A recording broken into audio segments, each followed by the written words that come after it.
Hello dears, എല്ലാവർക്കും പുതിയൊരു വീഡിയോയിലേക്ക് സ്വാഗതം. ആരെങ്കിലും എൻ്റെ ചാനൽ പുതുതായിട്ട് കാണുന്നുണ്ടെങ്കിൽ വീഡിയോസൊക്കെ ഒന്ന് കണ്ടു നോക്കുക. ഇഷ്ടമാവുകയാണെങ്കിൽ മാത്രം ഒന്ന് ചാനൽ സബ്സ്ക്രൈബ് ചെയ്ത് സപ്പോർട്ട് ചെയ്യണേ. അപ്പോൾ നമുക്ക് ഇന്നത്തെ വീഡിയോയിലേക്ക് പോവാം. ഇന്ന് ഞാൻ വന്നിട്ടുള്ളത് കുറച്ച് നല്ല നല്ല ടിപ്സുകളൊക്കെ കളക്ട് ചെയ്തുകൊണ്ടാണ്.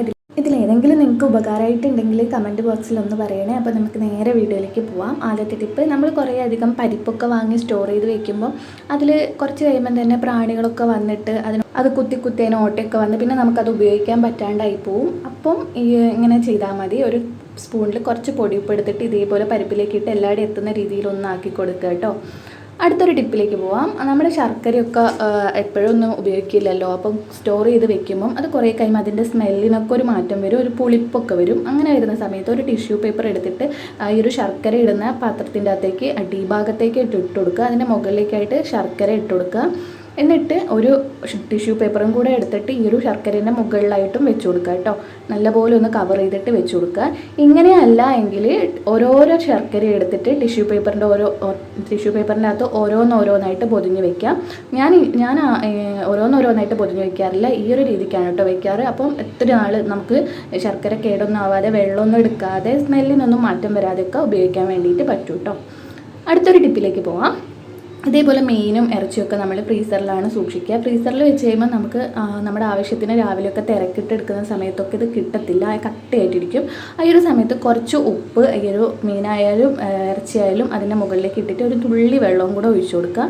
വെള്ളം ഒഴിച്ച് നമ്മൾ തിരിഞ്ഞങ്ങോട്ട് നോക്കുമ്പോഴേക്ക് തന്നെ അതിൻ്റെ മുകളിൽ അത് ഐസൊക്കെ നന്നായിട്ട് പോയി നമുക്കത് എളുപ്പത്തിൽ തന്നെ എടുത്ത് മാറ്റാൻ വേണ്ടിയിട്ട് പറ്റും. അടുത്തൊരു ടിപ്പിലേക്ക് പോവാം.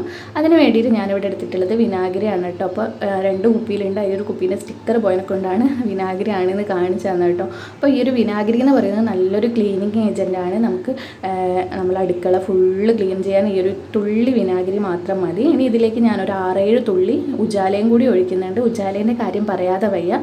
ഉജാല നല്ല അസൽ ക്ലീനിങ് ഏജൻറ്റാണ് കേട്ടോ. നമുക്ക് വേറൊരു സാധനത്തിൻ്റെ ആവശ്യമില്ല.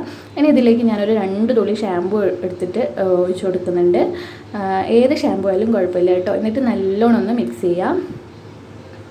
ഇത് വെച്ചിട്ട് നമുക്ക് നമ്മുടെ വീട്ടിലെ ഒരു പരിധി വരെയുള്ള ജോലി മുഴുവനായിട്ട് തീർക്കാൻ വേണ്ടിയിട്ട് പറ്റും കേട്ടോ.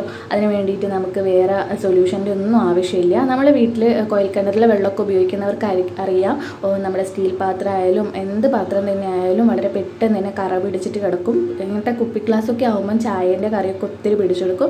നമ്മൾ നോർമലായിട്ട് എക്സൊക്കെ ഉപയോഗിച്ച് കഴുകുമ്പോൾ ഈ ഒരു ചായക്കറിയൊന്നും പോകാനുള്ള സാധ്യതയില്ല. ഒരു മഞ്ഞപ്പ് എന്തായാലും ഈ ഒരു ഗ്ലാസ്സിനുണ്ടാവും.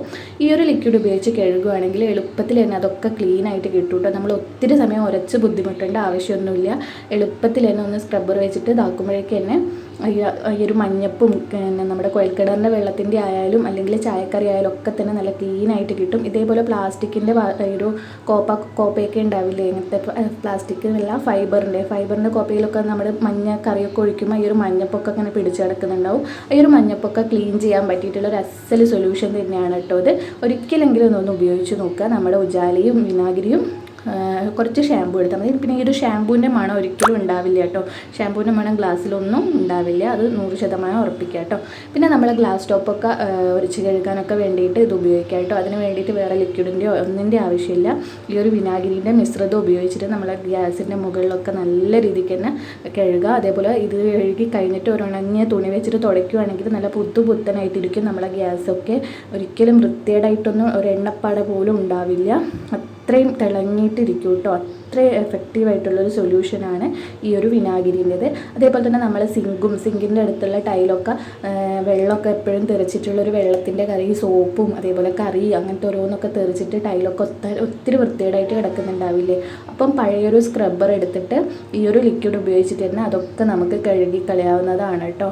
ഈ ഒരു നമ്മൾ നോർമലായിട്ടുള്ള സോപ്പൊക്കെ ഉപയോഗിച്ച് കഴുകുമ്പം ഈ ഒരു ഉപ്പിൻ്റെ വെള്ള കറ പിടിച്ചെടുക്കുന്നത് കഴുകി അങ്ങോട്ട് വെള്ളമൊക്കെ ഒഴിച്ച് പിന്നെ നമ്മൾ തിരിഞ്ഞ് വരുമ്പോഴേക്കും അത് ഉണങ്ങിയാൽ അവിടെ തന്നെ ഈ ഒരു വെള്ളക്കറ വെള്ളപ്പാട് ഇങ്ങനെ വെള്ളയായിട്ടുണ്ടാവും.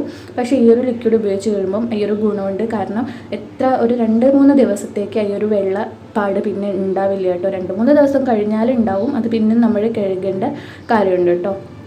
അപ്പോൾ ഇതാ നമ്മളെ സിങ്കൊക്കെ ഇതേപോലെ തന്നെ ഈ ഒരു ലിക്വിഡ് ഉപയോഗിച്ചിട്ട് നന്നായിട്ട് വൃത്തിയാക്കി എടുക്കാം. ഹാർപ്പിക്ക് ഉപയോഗിച്ച് സിങ്കൊക്കെ കഴുകിയൊക്കെ അറിയാം, സിങ്ക് നന്നായിട്ട് കറുത്ത് പോയിട്ടുണ്ടാവും. ഈ ഒരു കറുപ്പൊക്കെ ഏകദേശം ഇങ്ങനെ കഴുകി ഇങ്ങനെ കളയാൻ വേണ്ടിയിട്ട് ഈ ഒരു ലിക്വിഡ് ഉപയോഗിക്കാം കേട്ടോ. ഒറ്റ പ്രാവശ്യം കഴുകിയാൽ പോവില്ല, 1-2 തവണയൊക്കെ കഴുകുമ്പോഴേക്കന്നെ ഈ ഒരു കറുപ്പൊക്കെ ഇളകിപ്പോവും കേട്ടോ.